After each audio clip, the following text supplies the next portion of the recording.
existen los vampiros emocionales, los vampiros psíquicos. ¿Qué son los depredadores emocionales? ¿Cuáles son las diferencias entre estos tres conceptos o tres formas de relacionarse? ¿Y cómo podemos detectar si estamos siendo víctimas o incluso si estamos siendo nosotros los provocadores del vampirismo?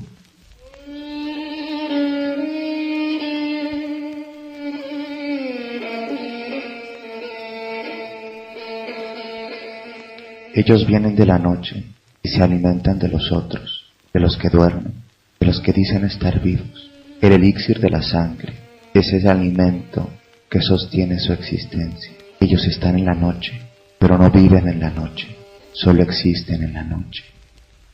No los invites a pasar, no abras tus puertas ni tus ventanas, porque ellos viven en la noche y necesitan de tu invitación.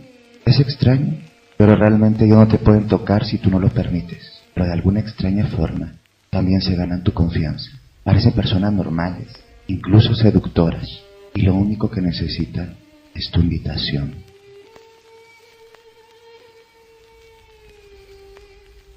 El vampirismo, como figura de la fantasía romántica, describe una criatura de la noche que está entre la vida y la muerte. Está en un espacio límbico que no le permite ni estar completamente vivo, ni alcanzar la paz de la muerte, pero para sostener su existencia necesita estar bebiendo, consumiendo, depredando a víctimas y saciarse con su sangre. Desde las figuras más primitivas y fantasiosas del folclore, en donde el vampiro es esta figura que a veces evoca el terror, el miedo, el erotismo, la seducción, se esconde pues más que una metáfora de la naturaleza humana depredante. Todos y todas las personas tenemos aspectos depredantes y también victimarios de nuestra propia persona. Has dicho que me estabas esperando. Bien. ¿Qué vas a hacer? ¿Matarme? ¿Beberte mi sangre y todo eso? Sí. Pero ahora no debes preocuparte por eso. Tú crees realmente que eres un vampiro, ¿verdad? No podemos empezar así. ¡Dios santo! No te asustes. Soy de carne y hueso, pero no humano.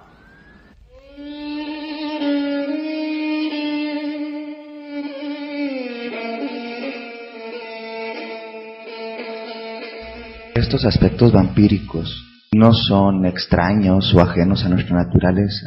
A través del folclore, las fábulas, los cuentos y la fantasía, el imaginario colectivo, hemos creado los monstruos que reflejan la naturaleza reprimida del humano. Estos monstruos funcionan, ¿sí?, también como un puente que nos conecta a esos sentidos que a veces no son muy reconocibles. También funcionan como válvulas de escape cuando no queremos aceptar aspectos, en este caso monstruosos, que habitan en nosotros mismos.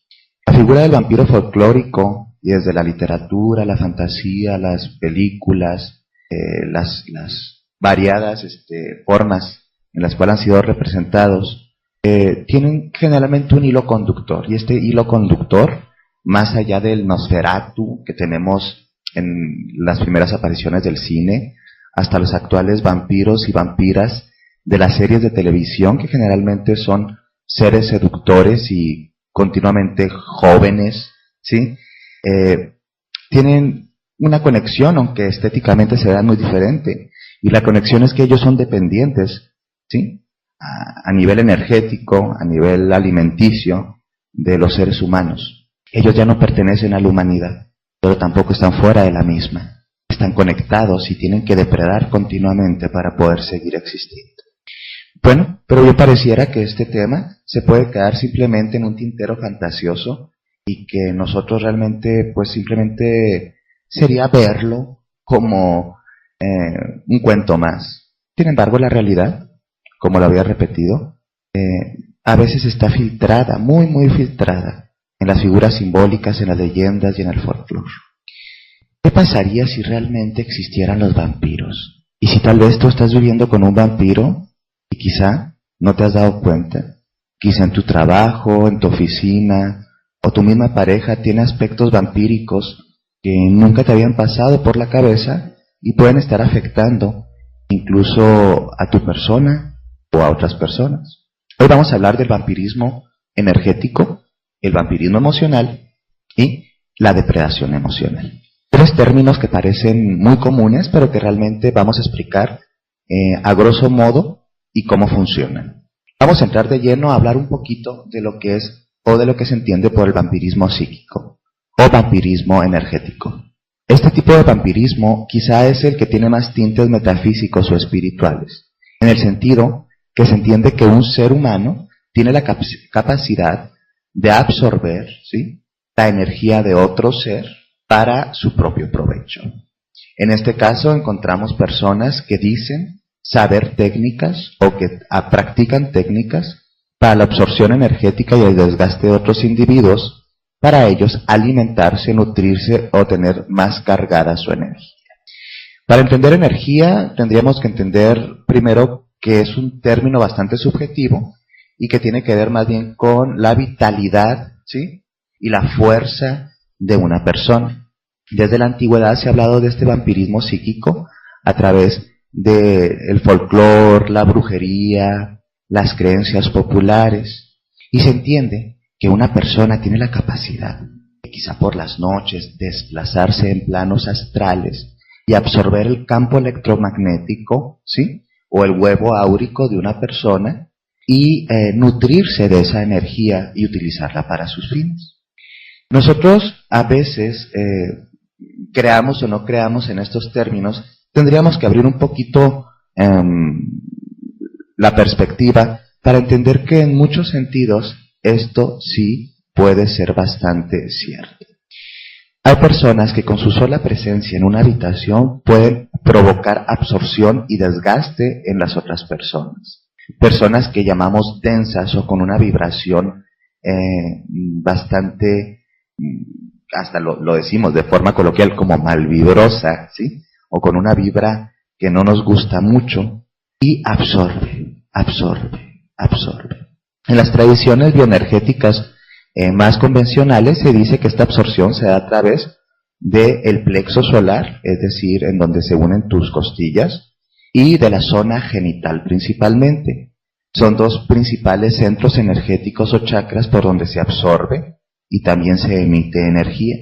En algunas técnicas pránicas similares a lo que conocemos como Reiki, la imposición de manos genera una absorción consciente por parte de la persona que está recibiendo la imposición de manos, y esta energía fluye a su organismo y a su campo electromagnético. Sin embargo, cuando no estamos conscientes de esto o de aquello, nos podemos dar cuenta que hay situaciones, personas o incluso objetos que tienen cargas energéticas o impresiones energéticas de tal densidad que absorben como hoyos negros, ¿sí?, la energía que les rodea.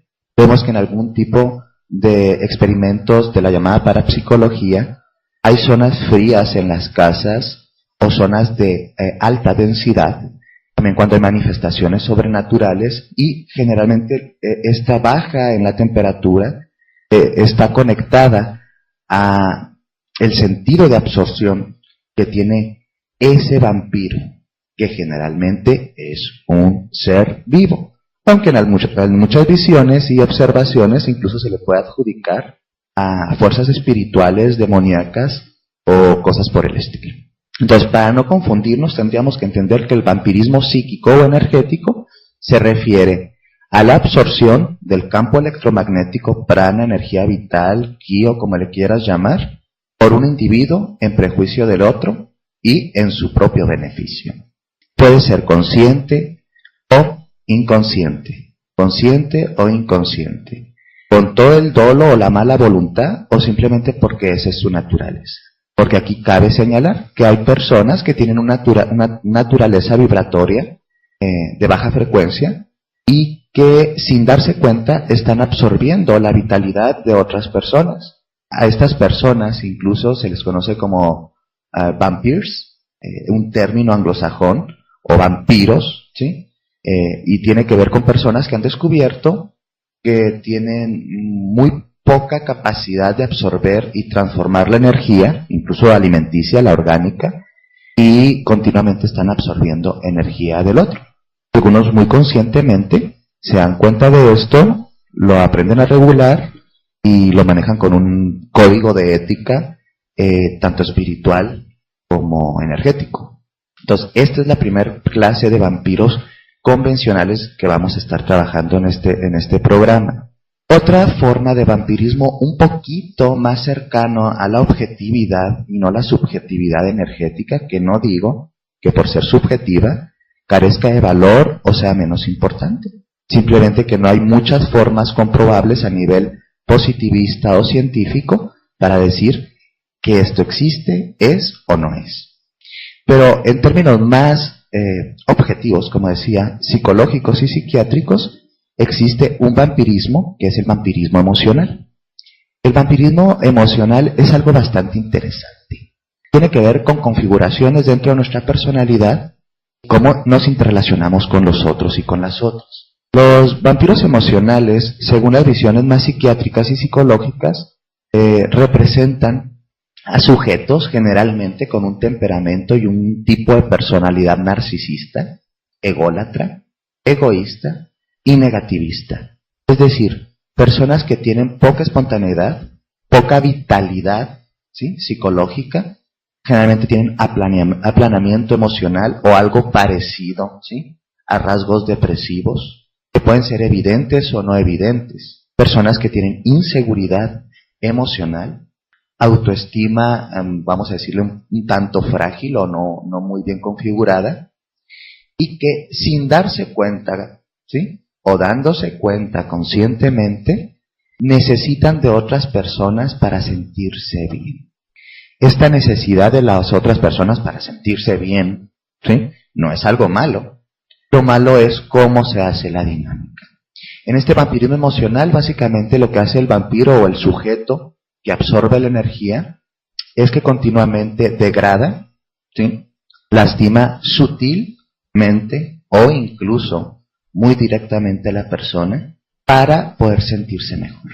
Es decir, aplastando al otro, de una otra forma yo me siento mejor y voy generando una sensación de poder falso que me da un sentido y una supuesta estabilidad emocional. Como estos vampiros, por principio, son narcisistas y piensan únicamente en ellos, encontramos pues plataformas de inmadurez, personas que generalmente son bastante inmaduras, personas que dicen como yo lo quiero, como yo lo hago, como a mí me gusta, ¿sí? Estas son mis reglas y en esto nos vamos a basar. Todas las demás personas están mal, menos yo. Estos vampiros emocionales pueden ser a veces compañeros de trabajo, jefes, pareja, familiares. A veces lo hacen con dolo, pero la mayoría de las veces ni siquiera están conscientes que su propia patología o incapacidad de vivir plenamente a través del desarrollo personal de ellos mismos, obvio está, los orilla a depredar, ¿sí?, absorber de los otros eso que ellos sienten que no tienen.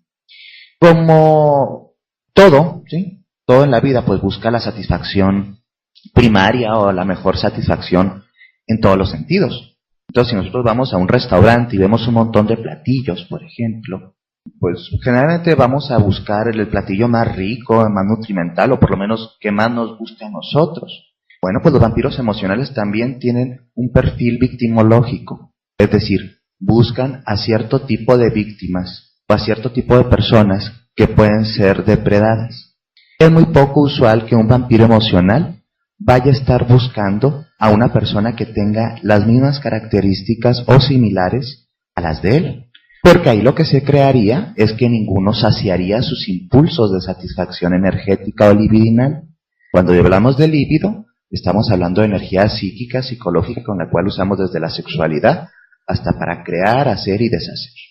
Entonces, en el perfil más o menos victimológico, los vampiros emocionales van a buscar a una víctima que presenta características de vitalidad, generalmente, espontaneidad, ¿sí?, a veces sí, cierta ingenuidad y un trato, esto es muy importante, empático y cálido. Es decir, buscan a personas que representan justo lo contrario de lo que ellos son. Si ellos están habitando en una sombra emocional, que no les permite pues estar en un estado de calidez humana.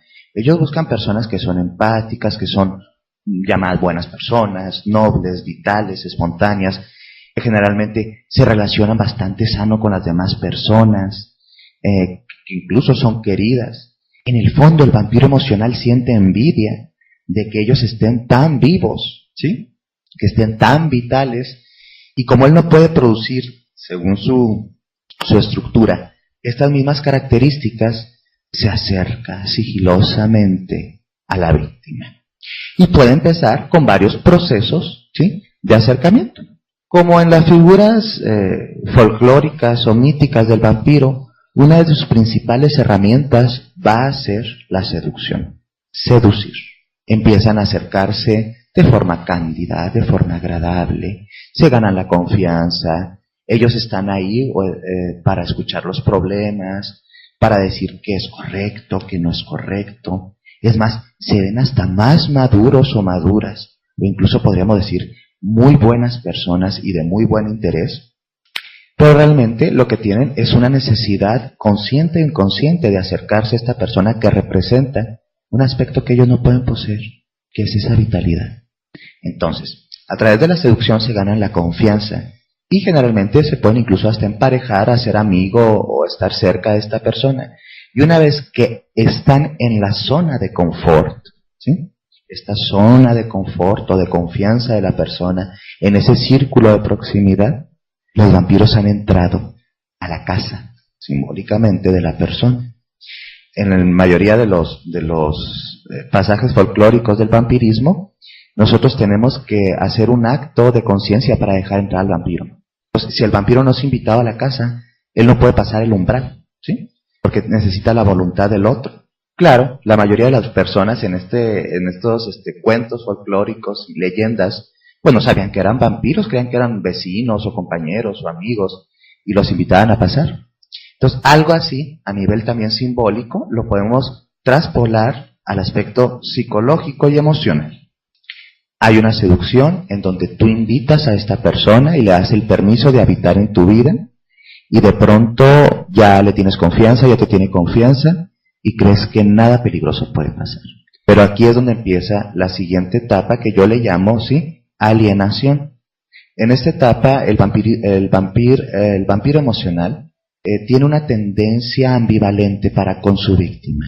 Si bien a veces es reforzante y propositivo y afirmativo, de repente empieza a sacar, vamos a decir, las garras y avienta una que otra comentario, miradas, observaciones que la víctima antes no había detectado. Aquí entramos en una vinculación ambivalente en donde, aparte de la afirmación, también empieza la nulificación de la persona. Como esta persona generalmente tiene esto que la hace más vulnerable, que es el principio empático, y como esta empatía pues quiere proteger, cuidar, entender a los otros, no lo detecta, y entonces empieza a adjudicarle que ese otro, en este caso el vampiro, pues tiene razón, tal vez, si es cierto, esta camisa no se me ve tan bien, o si es cierto, creo que hice mal el informe y esto no fue bueno, o tal vez tiene razón, no debería de confiar tanto en estas personas, y esto, y empiezan a poner en tela de juicio sus propios pensamientos, sus propias opiniones, sus propios gustos, porque el objetivo del vampiro en la siguiente etapa va a ser el aislamiento, ¿sí?, lo que conocemos como rapto o secuestro emocional. En este rapto o secuestro emocional, el vampiro quiere empezar a hacer sentir insegura a la víctima para que pierda relación con otros individuos y así sea nada más de él o de ella. Porque una de las características a nivel psicoemocional de los vampiros emocionales es que no ven a los seres humanos como seres humanos. Los ven como objetos que van a satisfacer sus necesidades y sus hambres. Sean estas necesidades desde económicas, evidentemente emocionales y psicológicas, sexuales, sociales, de esparcimiento, de diversión y qué sé yo. Entonces aquí encontramos cosas de, bueno, pues si tú quieres salir con tus amigos, sal, pero pues a mí no me parece porque creo que no son buena influencia para ti. Y mira que yo te lo digo porque te conozco y Y no te lo digo en mal rollo. Y entonces meten un poco la duda. Y entonces también hacen sentir a la víctima culpable de estar eligiendo ciertas cosas. Es decir, el vampiro en el fondo lo que quiere es desconectar a esta persona de los demás para tenerlo para sí mismo. Es su presa, lo ha elegido, la ha elegido y quiere seguir succionándolo en tiempo, en energía, en emociones y en muchas otras cosas más. Entonces, por eso los vampiros tienden a tener comportamientos celotípicos, evidentes o un poquito maquillados, y no quieren que su víctima, ¿sí?, o su objeto de satisfacción tenga convivencia con otras personas. Entonces, por ejemplo, aquí entra algo muy interesante en el vampirismo emocional, por ejemplo, en la pareja y en el noviazgo. Se crea la falsa idea de amor romántico sumamente posesivo, y este es el término correcto, absorbente, succionante, que la gente a veces dice, ay, ellos son tan bonitos, tan linda pareja, siempre están juntos, él la cela porque la quiere, ella no lo hace, y todo este tipo de pavadas, que en el fondo, evidentemente, traen un trasfondo psicológico muy pesado de violencia, pero que también lo entendemos en el vampirismo energético como una tendencia de absorción del otro. Entonces, el vampiro siempre va a tener conductas posesivas sutiles que se van incrementando con el paso del tiempo. ¿Por qué? Bueno, porque con el paso del tiempo se van ganando la confianza y ellos se sienten con más comodidad para ejercer la explotación emocional y otro tipo de explotaciones. En este caso, los vampiros energéticos, los vampiros emocionales, se diferencian mucho de los vampiros energéticos o psíquicos que hablábamos al principio. Porque este tiene ya más bien estructuras, ¿sí?, de vinculación, o sea, formas de vincularse con el otro que pueden ser detectables. Mientras que desde el presupuesto vampirismo psíquico, la persona hasta sin conocerte, sin tener una relación profunda, emocional contigo, hasta en el bus, en el cine, en el teatro, con el acercamiento físico, supuestamente te puede estar absorbiendo energía. Entonces, en esta parte más objetiva de la emotividad, entendemos que este vampirismo sí necesita de la vinculación y que le permitas entrar a tu espacio emocional y psicológico. Desde los presupuestos del vampirismo psíquico, pues también se tendría que permitir entrar al otro en nuestro espacio energético, espiritual o psíquico. Entonces, para diferenciarlos bien, vemos que uno tiene aspectos un poquito menos vinculares o que necesita menos la vinculación, el psíquico, y que el emocional sí requiere, ¿sí?, de una aproximación, de una empatía y de una relación para poder estar depredando. En esta depredación, ¿qué pasa con la persona? ¿Qué pasa con la víctima? Que ya vimos más o menos algunas de las características, que no son todas, que puede tener la víctima. Bueno, pues la persona empieza a sentirse cada vez más insegura de sí misma, empieza a tener menos confianza en sí misma, hay una baja real en su autoestima, se siente vulnerada, pero no está consciente o no se da cuenta que la está vulnerando, empiezan a perder vitalidad o fuerza libidinal, es decir, se ven un poquito más como apagados, apagadas. ¿No te ha pasado, por ejemplo, y no digo que todas las relaciones sean así, pero a veces nos toca ver relaciones de vampirismo emocional con una amistad o algo, y tal vez esta chica ya no tiene su mejor amiga, ya no es su mejor amiga, la ves de repente muy vital, muy alegre, con ganas de salir, de conocer a la gente, y antes tal vez alguna relación amistosa la tenía vampirizada, ¿sí?, o encerrada en una relación de demanda emocional. También vemos esto, por ejemplo, en las situaciones de pareja, en donde las personas después de separarse y divorciarse, parece que empiezan a reverdecer y vuelven a florecer y a tener un montón de ímpetu y de energía, cosa que se veían muy apagados o apagadas cuando estaban con su relación de pareja, porque muy probablemente era una relación, ¿sí?, que tenía características de vampirismo emocional o de inestabilidad de cualquier tipo, incluso la violencia intrafamiliar. Las características, como les digo, son bastante evidentes. La persona básicamente empieza a menguarse, es decir, la están absorbiendo.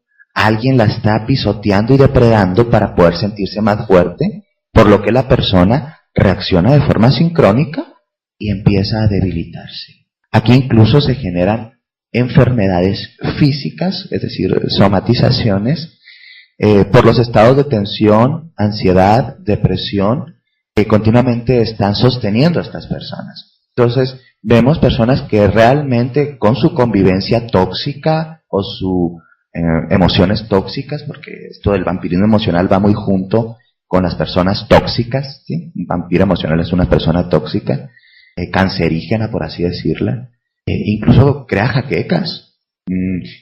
El estrés tiene a la persona en un estado de gastritis o colitis aguda. La persona continuamente tiene reacciones alérgicas y cuando le preguntamos o tratamos de entender a qué es alérgica, pues muchas veces es este agente tóxico o vampiro emocional. Entonces, con el paso del tiempo y entre más tiempo estemos siendo succionados por un vampiro emocional, se va a degenerar nuestra salud psicológica y también va a empezar a provocar estragos en la salud física. Esto no es un choro mareador ni una fantasía, es muy real. De hecho, en las encuestas que hace la Organización Mundial de la Salud y en los estudios estadísticos que se hacen dentro de la ONU y la ONU en su visión mujer, en la visión de género, encontramos que muchas de las personas que están sometidas a violencia intrafamiliar, vampirismo energético entendido como lo que estoy hablando, porque el vampirismo energético y emocional no son criterios diagnósticos ni son diagnósticos psiquiátricos. Se utilizan como conceptos, ¿sí?, o constructos para hablar de una dinámica disfuncional. Pero en sus características, en estas estadísticas, se encuentra que las personas que son sometidas o son víctimas de estas situaciones empiezan a generar problemas de cáncer, gastritis, colitis, trastornos de sueño, trastornos depresivos y un montón de cosas. Entonces, hay una interconexión, ya sabemos, entre nuestra psique, nuestras energías, como le quieras llamar, líbido, emoción y esto que llamamos cuerpo. Entonces el cuerpo también empieza a manifestar estados patológicos porque está desgastado emocional y psicológicamente. Los vampiros emocionales tienen una característica interesante. Ellos son muy perfectos, o al menos así se quieren proyectar.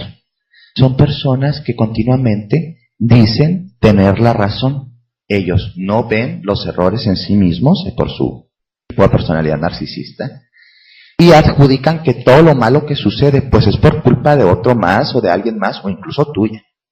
Entonces funciona como algo interesante. Protegen su yo debilitado a través de esta máscara de perfección y también proyectan en el otro la culpa de que las cosas no sucedan como tienen que suceder. Pues aparte de que ellos siguen ganando con esta idea de perfección, te hacen sentir a ti que eres la culpable o el responsable por las cosas que no salen bien. Las personas que tienen estas características de vampirismo emocional, ¿sí?, tienden a manejar discursos que podríamos llamar muy ambivalentes. Porque ellos, para tenerte enganchado o enganchada, te tienen que seguir seduciendo. Entonces, cuando te dan tantito placer o gusto, también va una carga de dolor y disgusto. Porque a través de la vinculación, sí, ambivalente, se puede generar esta relación, este tipo de relación neurótica, para que se sostenga a largo plazo. Entonces, siempre que te van a dar algo chido, algo lindo, te lo van a cobrar de alguna u otra forma. Como te pueden salir con qué guapa o qué bien te ves ahora, en 3 días te va a decir, es que te estás poniendo muy gorda, realmente no te deberías de poner eso, y créeme, yo te lo digo porque te quiero, o sea, no es para lastimarte, pero tú sabes, o sea, yo te quiero.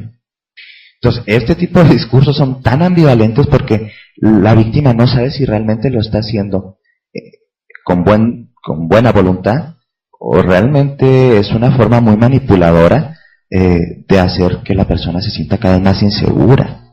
Pero dice la víctima, pero lo hace por mi bien, ¿sí?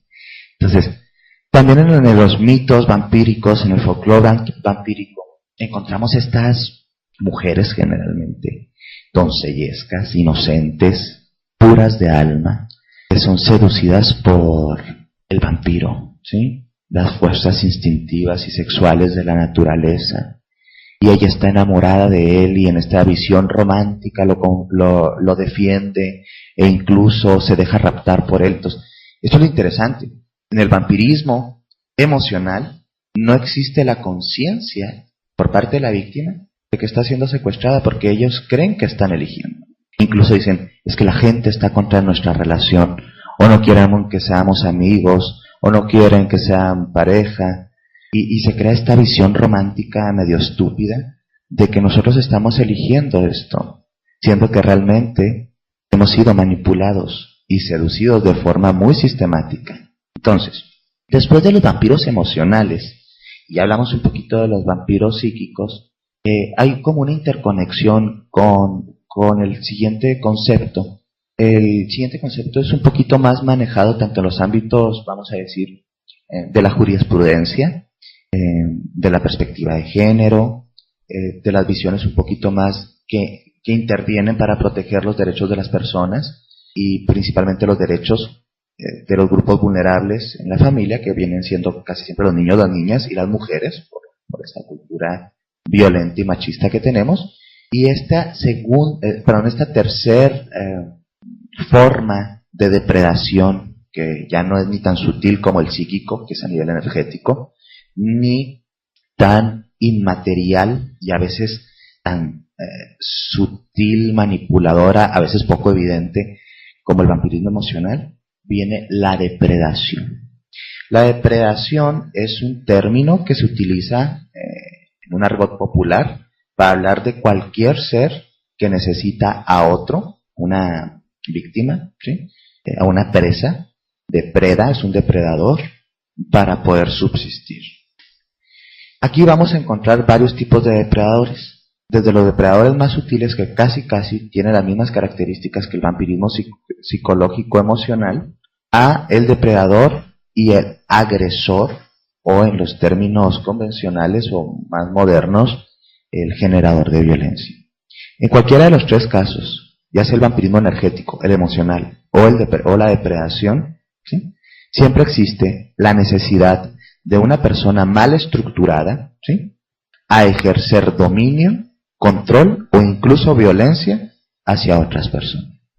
En esta tercera forma de depredación encontramos al agresor o al depredador, generalmente como un hombre, porque hay más hombres depredadores que mujeres depredadoras, lo creas o no, ¿sí? ¿Por qué? Bueno, porque tenemos una visión machista del mundo en donde a los hombres se les ha facilitado más los símbolos de poder y la imposición del mismo, mientras que a las mujeres se les ha educado con estructuras más pasivas y, como diré, de formas más empáticas y contenedoras, lo que incluso a veces las desconecta de impulsos agresivos que son sanos, incluso para protegerse. Porque los animalitos, por ejemplo, en la naturaleza vemos que si los animalitos no tienen bien puestos sus instintos de supervivencia, pues se los comen, ¿sí?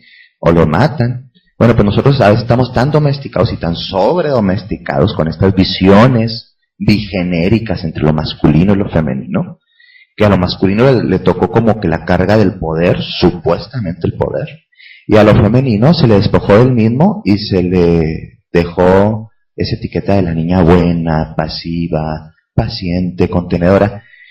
Con mucho respeto, a veces se confunde con estupidez. Entonces, lo bueno es que estamos avanzando en estas visiones y que cada vez más mujeres están muy conectadas con sus polaridades y su humanidad toda, y que esperemos que cada vez más hombres también estemos más conectados con todas nuestras polaridades. Entonces, en esta visión, el agente depredante o el depredador o agresor emocional empieza también, como la mayoría de los vampiros, con un proceso de gane y seducción. No es el típico depredador, violador que está ahí en la calle y que tal vez está esperando en un callejón oscuro para depredar y atacar a su víctima.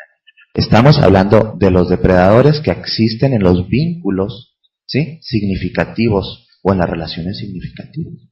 Y el más típico del que vamos a hablar es el depredador en pareja. Una forma de depredación muy fácil es como cualquier vampiro, primero le dejamos entrar porque se nos ha seducido y creemos que es adecuado para nuestra vida o que es sano. Y después empiezan los procesos de alienación, es decir, empezarte a separar de un entorno, porque a través de la separación no son tan tontos, ¿eh? Ellos se dan cuenta que no vas a tener a quién recurrir, entonces te hace sentir más dependiente, esa es la palabra clave, dependiente a ellos. Después de todo este proceso de alienación social o familiar, ¿sí?, empiezan los vínculos ambivalentes. Te doy, pero también te friego. Por aquí, ¿sí?, te amo, por aquí te lastimo. Y llega un momento que estás tan confundido o tan confundida que cuando te lastiman se ha asociado ese ser lastimado con el amor. Y entonces estas dos energías, si le quieres llamar así, o estilos, vamos a hablar del estilo mejor, el estilo de vinculación amorosa y el estilo de vinculación dolorosa, están tan anclados y tan amarrados entre ellos en esta relación, que cuando te da placer te da dolor, e incluso cuando se porta mal contigo, tú crees que es porque te quiere. Y entonces empieza un proceso de confusión, y creemos que amor es sufrir, que uno sufre por el otro y le tiene que aguantar y cargar las cruces que nos tocaron, y todas estas visiones occidentalistas machistas de un amor tortuoso, tipo Romeo y Julieta, que le ha sentido a nuestra vida. ¡Ay, cómo nos engancha eso! ¡Qué barbaridad! Porque se activan los impulsos primordiales de los seres humanos, las energías primordiales. Al mismo tiempo se activa el Eros y al mismo tiempo se activa el Tánatos, es decir, la energía de la vida y la energía de la muerte. Entonces, estas relaciones se transforman incluso en pasionales, ¿sí? Se transforman en relaciones con un alto contenido adrenalínico. Ahora qué vas a leer, ahora con qué va a salir, un día está bien, un día está mal, ya no sabemos qué va a pasar.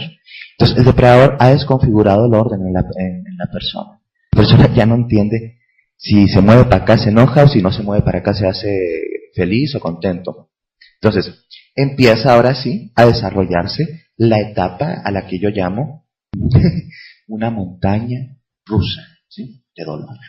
Y esta montaña rusa de dolor con un depredador o un agresor emocional obedece más o menos a tres grandes fases. Hay muchas fases, pero vamos a hablar de tres grandes fases.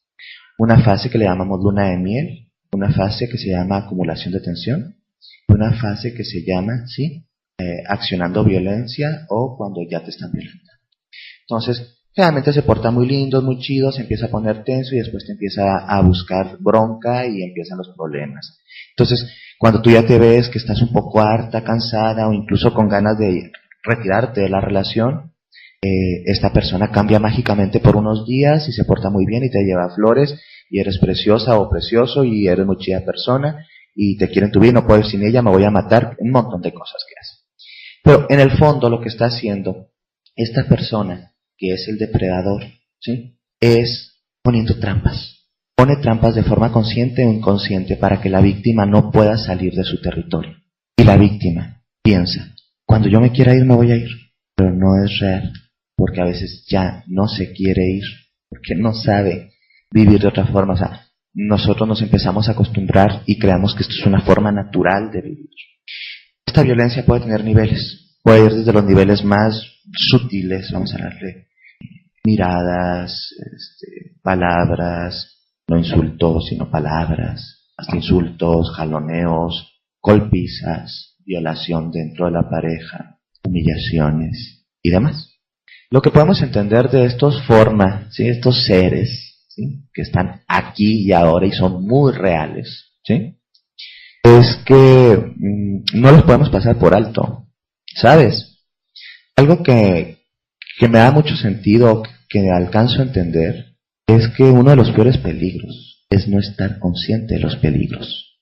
Entonces, nosotros no nos podemos proteger del vampirismo psíquico, del vampirismo emocional y de la depredación emocional, cosas diferentes pero que tienen su nexo o su conexión, ¿sí?, si no sabemos primero que existen. Pues algo interesante que me gustaría dejar para reflexionar es que observases tus relaciones y vieses qué tan posible es que estés habitando una situación de vampirismo energético, ya sea en el entorno energético con las personas, que este es un tema que tal vez tendremos que hablar más a profundidad para ver cómo es la defensa psíquica, ¿sí?, y la defensa energética.